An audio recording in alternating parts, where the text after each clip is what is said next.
Okay, here we are. We're back to this. This Q&A is not what you think. It's with me, and it's about Kryon, all right? So no personal questions like what should I do about my situation. Ask questions other may benefit from. And mostly it's like, what does Kryon say about this or about that? Only one question per person. Your higher self does not count as another person. I'm on to you. I've done this before. And so basically that's it. And we'll have Monica will be the one that I designate to select, and she'll run around with a microphone, and so we'll all hear the questions. Before I start, I want to say that the people have asked, why don't you do this with Kryon? We have. And the answers are not near as complete. Kryon is cryptic quite often. And if you've listened to enough channels, you know that. And so it's turned out to be a lot less than you might think. Now, what I bring is the lineage of 30 years of what Kryon has said, all strung together. I pretty well have the concepts of what Kryon has said, what's going on, the concepts perhaps that hasn't even been channeled yet sometimes.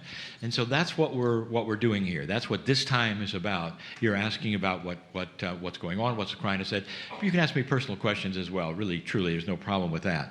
How I live, what it's like, and all that. But that's where we are. Okay. You're looking at me? I'm looking at you because you are next. So basically, I'm going to ask you to put your hands up for the questions. I'll come to you and we'll give you the microphone so everybody can hear. So first question. I think you had your hand up first, Jim. So here we go. Do other galaxies have free choice humans in it? Or Jim, you're getting right to some really profound stuff. Usually we warm up a little, like why is the sky blue, or things like this. I will tell you something that, there's two things I would like to tell you. What Kryon has said and not said. Kryon always talks about our galaxy. Unique. He has never spoken of any other galaxy, and yet there are billions of them. Now that's either because it's not important, that ours is so big we're never going to see all of it, or there's something specific going on in ours that is not going on in the others. So it's what Kryon hasn't said that I think is, to me, extremely interesting. Stay in our galaxy. Then I read an interesting article, and it was some time ago, in a science magazine, it was online, that said scientists had discovered that the physics was slightly different in another galaxy. And that kind of opened my eyes thinking maybe it's another kind of life. Physics determines, life in general and the way things work and all that. So all I can tell you, and that's what Kryon hasn't said, is stay with ours. We can be curious, but we're never going to, this doesn't matter. And we didn't come from it. He always talks about us coming from other life forms in our galaxy. And here's a question you didn't ask, and now I'm asking it, and I was saying Kryon is talking about it. The next, it actually begs the next question, is that since there's life happening on this planet, and there's more and more and more of us, and we all have souls and all, where are we coming from? Are we coming from the pool of the great central source, which we call God, or are we coming perhaps from other planets? And Kryon says, you have an Akash that includes life on other planets. That's the answer. So that then, we talk about people who seem to have, very sensitive people who have memories of not being here. And that explains that. So next question, I'm going to head to the other side of the room. Okay, yeah, so. Hi, thanks. Name's Steve. Yesterday you had alluded to things about the current Pope, and maybe I missed it last night. I'm curious about Kryon's view, because mostly what I hear about the Pope inside the church is more negative than positive. So what you're like. Okay, let's listen to your words. You're hearing information from inside the church? Well, I'm from a Catholic background, so I read stuff that people write inside the church. And you're absolutely right. The church does not like the Pope. Are you surprised? What Cryon said, let's back up, and this is a common question. So anybody who's been in the Q&A before perhaps have heard me say this, and it's probably an elongated answer. Number one, back in Texas some years ago, Cryon says you're going to get a new pope. 13 months later, we did. The old one resigned, and then Cryon says this one's going to make a difference. Actually, when he gave the prediction you'd have a new pope, he said the next one will make a difference and will realize that he has to or he'll lose the church. And so what has happened so far is that this pope has been in contrast, and I'll make that very light, to the Roman Curia, which is the rule makers of the Catholic Church. By the way, the Roman Curia is where the last pope actually was selected from, Ratzinger. These are the rule makers. Okay, now rule makers meaning when a pope says, I would like to have, for instance, let's say a pope said, I'd like to have a way for women to become priests. That has to then go by the Roman Curia. They'd have to say yes, they'd have to examine the background, and if they say yes, then it's fine. So the pope cannot make declarations that would affect the whole church. Supposedly, it's not the system, but he does. And he's learned to do it on airplanes with the press. And here's where he started. This is where the forgiveness of gays and so on, all of these other things that he started that should have been passed by the Roman Curia were not. And to a non-Catholic world, they just say, hey, the Pope's infallible. That's what he said. Guess what? This is now what the church believes. And that's become the way of it. And it almost has to in order to move off that peg where they were headed. And now you look at, I don't think it was in his Pope's manual at all to deal with the abuse issue. That is just monstrous. And he had to, and he has, to the degree he can, and remain Pope. And I always wonder, is he in danger because of this? And the answer is yes. And who is he in danger mostly from? And I would say the church. Now, the next thing, turn the page. What Cryon said when we were in Italy, when we were in the enclave of the Francis of Assisi, we learned something very interesting. And there's in the church there's a painting that talked about it. I'll be very quick. Evidently, Francis of Assisi was a very pure guy. And if you take a look at his history, I mean, so pure was he, and such a follower of the purity of Christ. And he literally took off his clothes that were bought by his father and everything else and stood in the street naked saying, I don't want anything to do with my family or anything to do with an old system, and put on the cloak of what he became, and that was Francis of Assisi. He was not ordained, he was not a priest, and yet he was so pure, and he preached such beautiful things, and he had a healing center, and lepers and animals and all these things, that many priests were quitting their jobs and going with him. So this caused a problem with the Pope. Now, he had a problem with the Pope because the Pope was corrupt. Surprise. And there we had, that's happened in history, and you know it's happened. This is a really sordid history of the popedoms.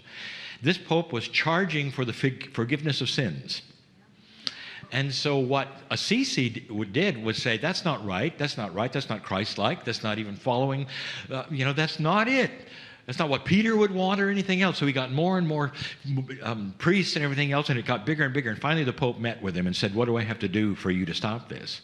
And Assisi said, stop charging for the forgiveness of sins, and I want some money.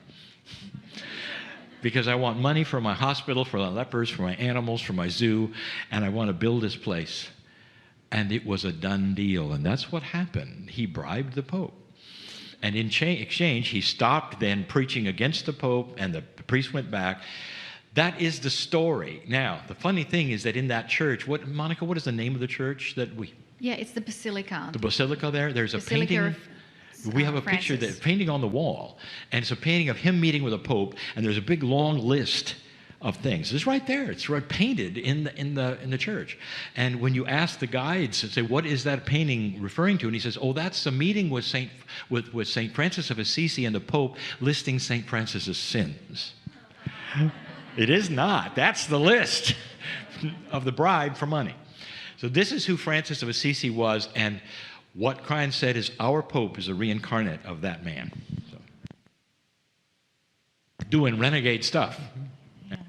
Next question.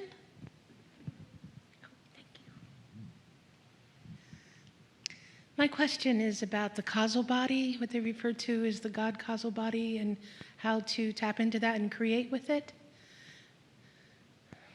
I've not heard the term before.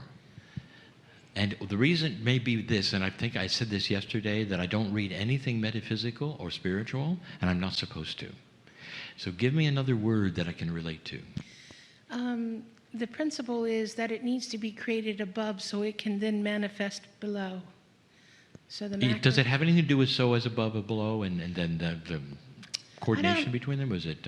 No, this is actually doing with creating creation, how to create things in your life. First of all, I love the whole principle and everything you've said, and it's not something that I've studied or Kryon has talked about, Okay. but it's fascinating. And I think it's what we teach, Okay, in other words. But thank you. thank you. So next, And just by the way, do you see what just happened there? I don't read. I can't. I'm not supposed to. And I mentioned that yesterday. And it means that you guys and gals, are often very much more informed about things that are going on spiritually or systems that may be going on that I don't know and that Kryon has not talked about. And so I'm out of the loop on some of these things that are asked because of that. next question then.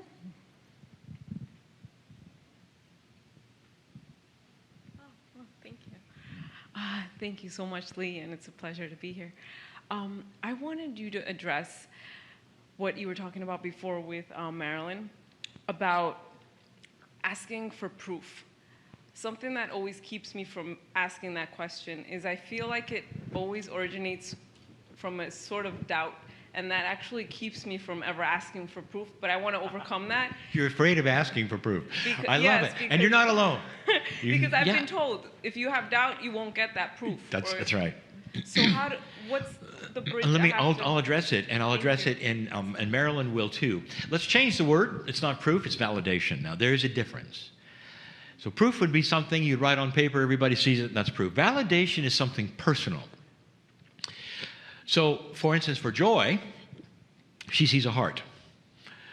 And this is what she wants to have, even if it's a heart made of a noodle or something, or a string, or asparagus, or whatever. Marilyn, it's a feather. And that is what they're saying is, if this is real, if this is true, if this is what I'm supposed to do, show me in that way, and they'll receive their validation. Now, that's not validation for you or for anybody else in the audience, that's theirs. And that's what we're looking for. So what is it that privately you could ask for?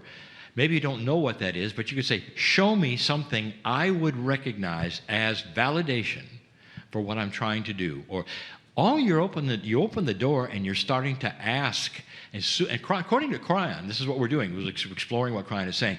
You are opening the door to the field, that is that yes universe that knows you and has been waiting for permission to show you. And then stand back, because these are the kinds of things where things will happen depending upon what you need for validation. I mean, do you need a magic rabbit to appear? Or do you need something out of place? Or something that disappears and comes back, or whatever? I have heard so many stories, and I've had this happen myself, even before Kryon, that I know these things are possible. And that's what we're talking about. So I hope that answers a little bit. So it's got to be personal. And then you don't share it at all. And then and when it happens, I'll tell you, know what happens the first time? Oh, that was just a coincidence. So it has to happen 3 times. And when it does, you'll know. And you'll just smile and laugh, because there it is. And you can't deny it. It's not a coincidence when it happens 3 times. So next question, over here. Kryon has mentioned about that the Earth. People can't hear. Oh, I'm Sorry. sorry. Kryon has mentioned that the Earth is starting to not respond to darkness, requests for dark actions from people, from consciousness. Is it ethical to sort of like a cross between the movie Avatar and The Day the Earth Stood Still to request the elementals not to respond to the dark actions and the dark intents of You know people? what? We don't have to worry about any of that. I'll tell you the answer. Okay. That is going beyond your question. And it has to do with us. And it has to do with us getting back to a connection with Gaia. That connection is alive and well in most of the indigenous on the planet. And so when you're talking about the elementals, they are far more aware of what's going on this planet when you come to vibration than even we are. All right? When we start understanding the connection to Gaia that the indigenous had, that is going to increase our consciousness. If you take a look at the magic that the indigenous had with nature, and what happened there, and what they could do, and what they still believe, all the way from any of our Indians to Australia to any indigenous, you have to take a deep breath, because they were onto something. They got the earth cooperating with them. And it's a symbiotic relationship between human and the earth. And you take a look at what happens to the carbon dioxide that we exhale. The trees and the moss take it and give us back oxygen. It's like there's a symbiotic relationship. We don't have it. That is the answer, because the elementals, they don't need to be told anything. They are aware of it. It's us that has to then marry that energy. And it's about higher consciousness. That's what it's about. I hope that answered. Yes, please. I know this is the second question, but I'll allow it. Oh, I'm sorry. That's all right. That's okay. Your higher self is here. What if somebody is like a healer? Don't they deal with these type of issues? A healer, my advice to the healer is take a deep breath and sit and be loved. And don't worry about all of this minutia that we were told we got to do this, we got to do that, we've got to hold our mouth right, all of these things are in an older energy where that's what we did. And we don't do it now because it's almost like it's self-evident to a new healing energy. Just heal. Does that make sense to you? Thank you. Okay, next question. Chiron has spoken extensively about the inventions that are coming, one of which he talked about is the quantum lens, and how after that comes things will be entirely different. Can you speak a little bit more to that effect? I'll give you just a little, because there's been so many channels and so many people have known about it, but thank you because this is, you touch on one of my favorite subjects, and that's dangerous because I could give too long of an answer, and I'm a nerd. And so you're in trouble there. There's a lot of things we cannot see, even with our best science, and among them is almost everything that is multidimensional, and that starts right off with gravity. There's all these arguments about whether gravity is even a wave or whether it's a field, and they still don't know. And they thought they did, and then they didn't. So we follow this. Is gravity a particle? And we follow this, and they don't know. We can't see it. There's no way to see it. Magnetics, we can see the results of it, but we still don't have lenses that can say, here's the field, here's how strong it is. Did you know it's measured? I love this. Magnetics, especially the magnetic grid, is measured in microteslas. Don't you love that? I love it. Anything with Tesla's name on it, I go, oh, yes. We cannot really see a magnetic field. We can see the results of it. And what I mean by that, we can put things there that it will affect. And we'll go, yeah, we can see the field. No, you don't. You're seeing the stuff that it responds to.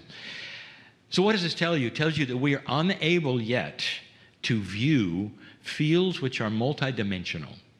Are they viewable? And the answer is yes. And Klein says, yes, it's simply physics. And when you develop the inventions that will let you see things which we have labeled quantum. Quantum is a bad word. It's become a noun, an adjective. It's whatever you want it to be. It's not really true. And a physicist will stand up and go, you guys don't really know what you're talking about when you say quantum this and quantum that. Let's just change the name. A multidimensional field will be viewable when we have the right invention that will allow it to be. Klein has dropped hints on what that invention may be, and it involves supercooling and plasma. That's a hint for some inventor somewhere who's even listening to this. And when you can view it, that's the point. You will see things we never saw before that will explain so much. As soon as you can see the field, and it's there, you'll see the patterning, the fractals, which will lead you to inventions that you never thought you'd know about because you can see the fields. But the biggest one won't be because you can see gravity or you can see magnetics, is that we have a field around us that is multidimensional called the Merkaba. And you will be able to see that in whatever form it's allowable. And then you'll start to realize, aha, I can even see through colors and this lens and all, a person's health, a person's vibration, all these things. Then you realize this is what a health practitioner who can read you is often reading your field. And it's right there. And when we have that invention, can you imagine what that's going to lead to? Not just in physics, but in health. And I mean, that's just going to be an astonishing thing. Krein says equivalent to the invention of the wheel. That's how much it's going to change us. And then he continues to say, not yet, not yet, not yet. And the reason, and I'll give you again, and you've heard it over and over, because you can weaponize it easily. And it's not going to happen until you won't. Great. Next question. I'm not sure how to ask, but it's a combination of the shift and everything becoming new and we're not carrying history forward. So how does that work with like what we're carrying in our field and with the Akash and with karma? I mean, if it's new And the answer is, and this, I'm not being trite. You want to know how it works? It doesn't. How does it feel, both to you and anybody else, to be on the precipice where there is no predictions? There are no predictions about what comes next, because all the predictions have fallen on the floor, are based upon what has happened in the past or patterns leading to things in the past. So you hear dire predictions, economy, all based upon the way economy works. I have a degree in economics. Most people don't know that. And that was my first sortie out of college. I didn't become an economist because I realized that economists are only hired by the government, and I didn't want to do that. So, and that all economics is based upon systems, the Keynesian or whatever it is, are systems. And so all predictions are based upon the systems, the way they acted in the past and the way they act in the future. So all of these economic predictions that you hear, all the dire stuff that you hear, and all based upon the past. What has Krein said about that? He says those fractals of the past are gone, so don't look to that to be the end-all of what's coming. All right, so we do the same thing, and you've asked about our Akash. So if you carry an Akash, for instance, where things have happened to you that affect what happens now, and you carry, whether it's fear or whether it's joy or whatever, based upon what's happened in the past, you're going to have to apply that same thing and say it doesn't matter what happened in the past, because this is a new ball game. Let's say you drowned many times. We're back to that. And you had Akashic records that picked that up, and now you're afraid of water. Let's say you have to go someplace where there's water to make a living or something. You have to, and you ask a past life reader, and you'll ask a facilitator and a healer, you're going to have to rewrite your program. You see how this is working? We cannot then take anything that we thought was real or we cling to and carry it into a new paradigm, or we will slog through a newness. And I say slog through it because we're always going to be doing things and trying things or whatever, and people will be standing around, holding their, fold their arms, say, "Well, when you're done, let's go," because it's a reflection of the past. Does that help a little? Let's get specific. Why did you ask? If you wish to share. Just the things that learning how to go into your Akash and how something that's happened to you could be affecting how you are today. Exactly. If it doesn't matter. If it doesn't from matter. The shift forward. Okay, let's say it does matter, because you wouldn't be asking it if it didn't. All right. Let's say it does matter, and let's say you can call it up and you can look at it. That's the answer. You look at it and you dismiss it. As long as it hides and you wonder what it is, it'll always be fearful. If you can call that up, dear Spirit, show me what this is, that's my block, that's happened in the past, that I know what it is. I mean, I just think I do. And it comes in a dream, and it comes in a vision, it comes in intuition, and it sits there, and it looks at you, and you go, bleh. And you can go like, I dismiss you. This is not going to affect my life today. And I'm going to move on without any of this. That's what's different. Okay? And if I can add, please. There is also latent talents and abilities in the Akash. Thank you. That you can pull forward. We spend so much time concentrating on the tragic or real emotional charged things. We forget that there may also be the lifetimes of being a shaman. And the fact that we together with Amber Wolf, wrote a book on the women of Lemuria, that's come from Akashic remembrance. And it's not alone, because many people around the planet are starting to awaken to a lifetime where they received core spiritual information. And Cryan said to those who are in that case, the challenge is this: erase every lifetime that happened between then and now.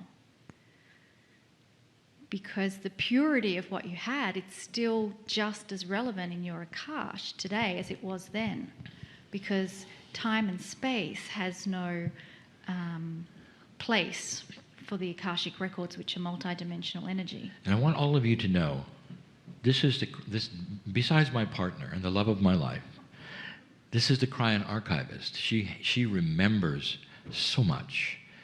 And part of what she brings to this and all this, including the Q&A, is she will sometimes remember many things that Cryan has said in channels that she's transcribed and looked at and listened to, and they lock in, that I have long forgotten. And therefore, and that's one of them. And then let me continue, because I love this where this goes. Have you heard the term from Cryan, mining the Akash? Like a gold miner would mine a gold mine. And that is the example. So suddenly we have another concept that goes right along with what you've asked. Can we go in and get the good stuff that's happened? And the answer says, in this new energy, absolutely. The things that have happened to you that have been wonderful and joyful, that have worked in your lives and past lives, is also available, not just the things that have become a challenge. Next question. I think you had your hand. Thank you. Cryan spoke in a previous thing about, I think it was 1 door closed and 3 opened, with 1 being drop the karma. And our working here today with expanded innate, is that opening another door? There's really only 1 door. And I don't want to get super simplistic, but when the 1 door is open, in this energy to what you're going to call it, the field or intuition and all, almost all of the things that you've heard before, including the influence of past lives, the influence of karma, and all that, goes away, or at least is pushed aside for a greater truth. Why you're here, what's next, the synchronicity that's happened, and we don't have to then minutiaize. What about this, what about this, what about this? And it's hard for us because we're so linear. And what we've been taught in the past about how many steps we have to do and how full this bag has to be and all, that it's hard for us to imagine opening a door that would then push that aside and all we're getting is the good stuff. And I guess it sounds super simplistic, but that is what Cryan teaches, is that there is that source that throws away, or at least subliminates those kinds of things, especially karma. And long ago, and I think in Cryan Book 1, he talked about taking the implant, which was a scary thing. And the implant was the implantation of permission to change. And that permission to change means that you drop karma, you drop past life experiences, and you step out and say, I'm ready. And that is a concept that is, wow, let's say that it fights with doctrines of religions, which are set with rules of hierarchy. And that's what the controversy is. And that's one of the big differences with Cryan's work, is there is no hierarchy. Is you step right into a position that everybody else is in, and that's mastery.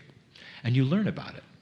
That's part of what Marilyn is teaching all the time. Can we connect in a way and expand in a way that we can realize that? Great question. Next question. Great.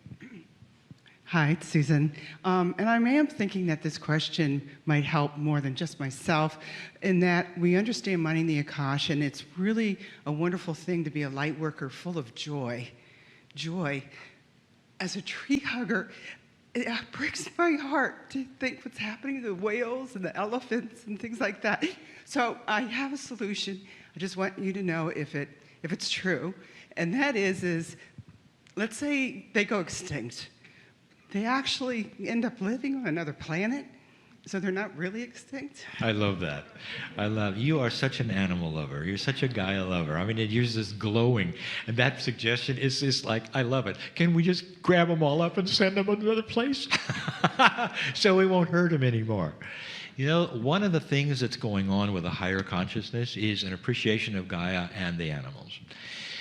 We just came from a place, the Azores, which was one of the last places on the planet to eliminate whaling. And it's so interesting to see that consciousness. And then to realize that, with the exception of a couple of holdouts, which are actually, skirting the issue, all the planet has agreed on treaties to protect this animal. Even countries without oceans have agreed to protect this animal. This is the beginning, I think, of a consciousness that starts to see the consciousness of animals as important to this planet, part of Gaia, part of the living scheme of what made us, instead of just, resources or just something we got to push aside. And again, I go back to her question. We come to, or not the question, but the answer I gave her, and that is what the relationship is going to become with Gaia. Monica is not one to say a lot about this, but when I met her, it was before I met her. She was a park ranger for Australia and worked in several places, and they went into New Zealand as well. And in her training, go ahead. Well, I actually thought, we just needed to wipe out half the population, and then of humanity. Humans are the scourge of the earth, and that I was really quite passionate about it because of all the environmental problems I saw.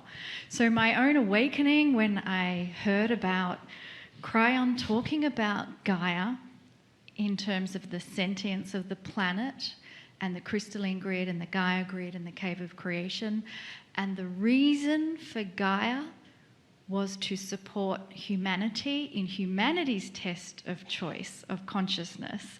That put me on a 180 change between Gaia and humanities. And so now it's like, the ones that are really hurting the environment haven't woken up to the fact that we're alive. And Gaia's just like the cliff on the ocean that takes the hammering of the waves. Gaia is just there until we figure it out. She's more resilient than what we know. And I mean, my country, Australia, we claim we have the highest rate of extinction from the invasion of feral animals and introducing one pest to get rid of another pest, and then it causes mass extinction. So the amount of species that have become extinct are shocking. But the dinosaurs aren't here either. And so we're just seeing one slice of time. And let's talk about it in another 200,000 years. What's the plan? What is the plan? And the plan is higher consciousness means an alliance with Gaia. Yeah. Honoring not just the earth, but animals of the earth and these kinds of things. Not so we're going to save them all, but so that we understand the symbiotic relationship and we won't harvest them and we'll treat them in an equal way. This Kryon has said, if you doubt that and if you think it's Pollyanna talk, just talk to an indigenous about how it works. Yeah. There have been stories, and I've heard this now something like 3 or 4 times, of the buffalo. There is no such thing as a buffalo. It's a bison, by the way. Buffalo is not a name. That was a mistake.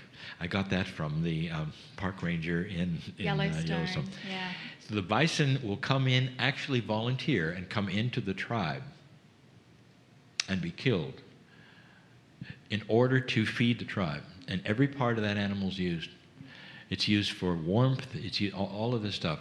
So many stories of a symbiotic relationship where that animal actually arrive by itself.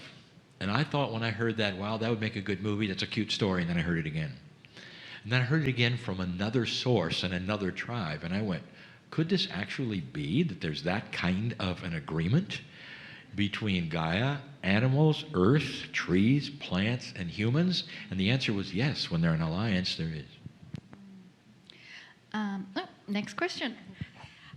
Cryan talks a lot about coherence. Could you explain what he means? Not easily.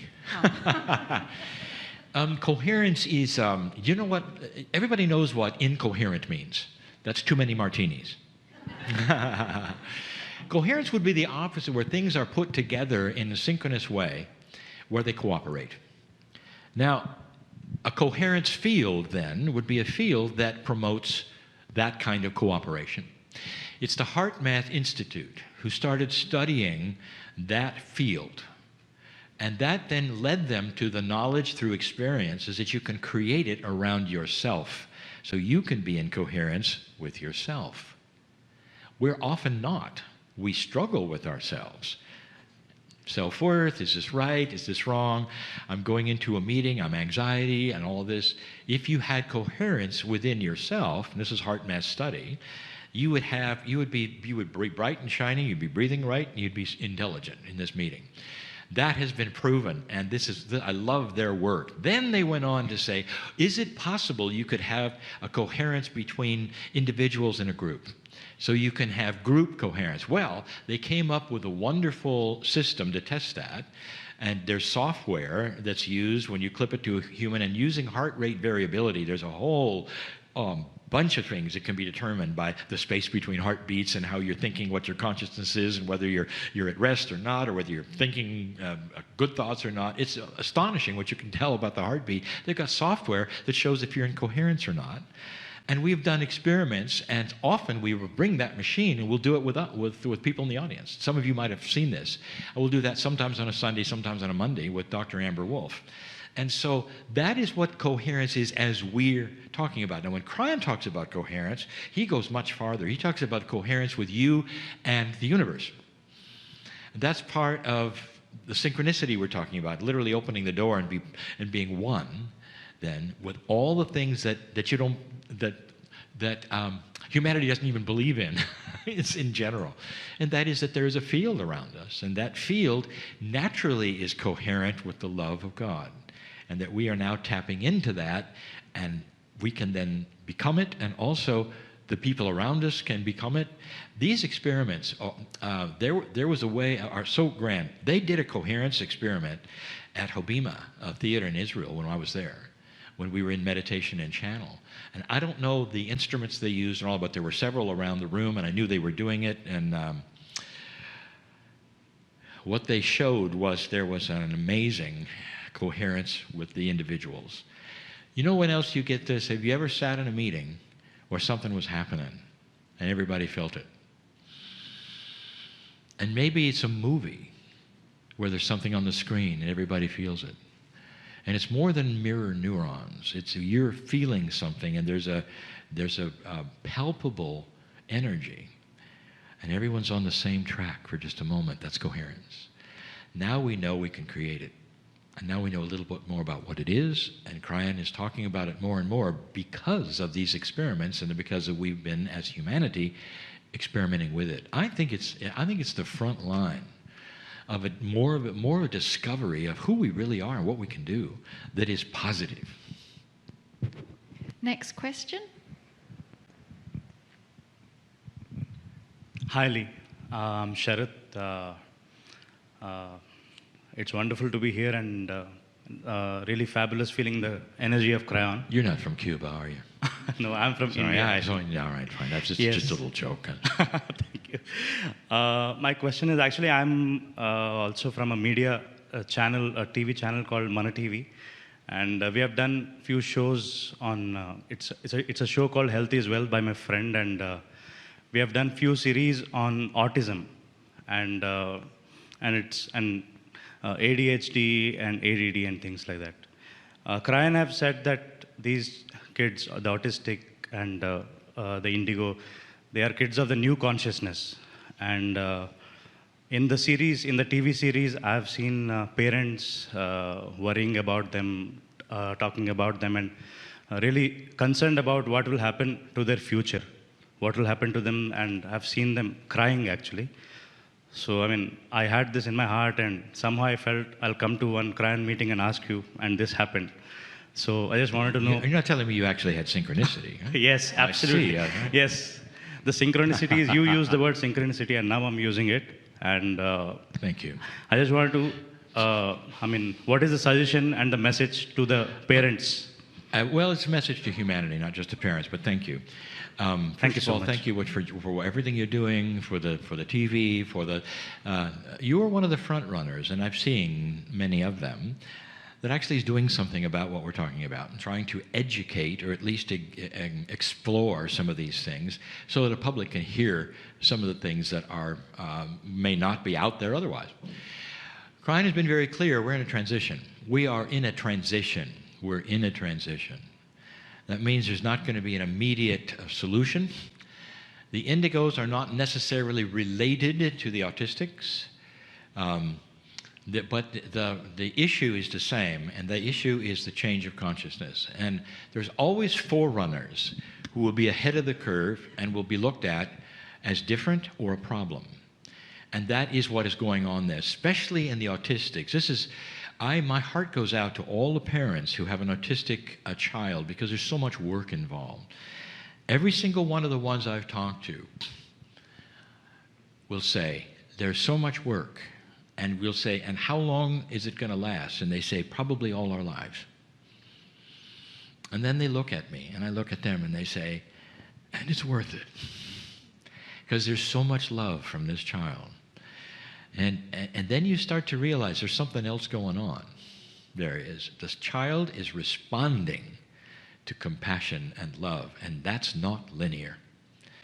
And in that response, they get a chance to then briefly linearize some other things so that the child becomes less frustrated. And so their job with an autistic child is to make them less frustrated. And that is what is coming. Higher consciousness will plug us into systems and ideas we don't have now that'll help us. An autistic, according to Krian, is one without a linear brain. We have almost a construct put on us that makes us linear. Makes us expect to do things in numbers in a row and all. When you take off the linearity, there's more of a circle of time, a multidimensional feel, things that we are not aware of and hard to grasp. And that's who they are. Thank you. Wonderful. This is going to be the last question because we're hitting 2:30 and that's where we're going to stop. Okay, I was heading to this lady here. Sorry, guys. Thank you. I know there are some books on the website for children. Are there any plans to continue to translate or explain the teachings of Krian and Adirondha to children on various levels, be they elementary readers or teenagers, going forward to continue that consciousness forward? I love the question. It's a delightful question. The answer is from Krian, no. Perhaps Adirondha, I don't know. But why is the best news I can give you is because there's going to be others do it. And these others are going to be more believable than a channeler. These others are going to be educators. And they're going to start giving the ABCs of what should change on this planet, especially in this country, in the education of children and why. And there's going to be backed up with science and backed up with tests and all these things. And this is what I've expected now for 13 years, and it's already started. So you should see the number of children's books that I know are in progress, educating children about exactly what we teach. They have to do it carefully, and they have to do it in ways that the children will understand. It's not offensive to the adults or to the establishment, and that's tough. And almost all of those who are doing it are pre-indigos. And I like that. Okay. Thank you all for this. This is what we're doing now is going, oh yes, thank you.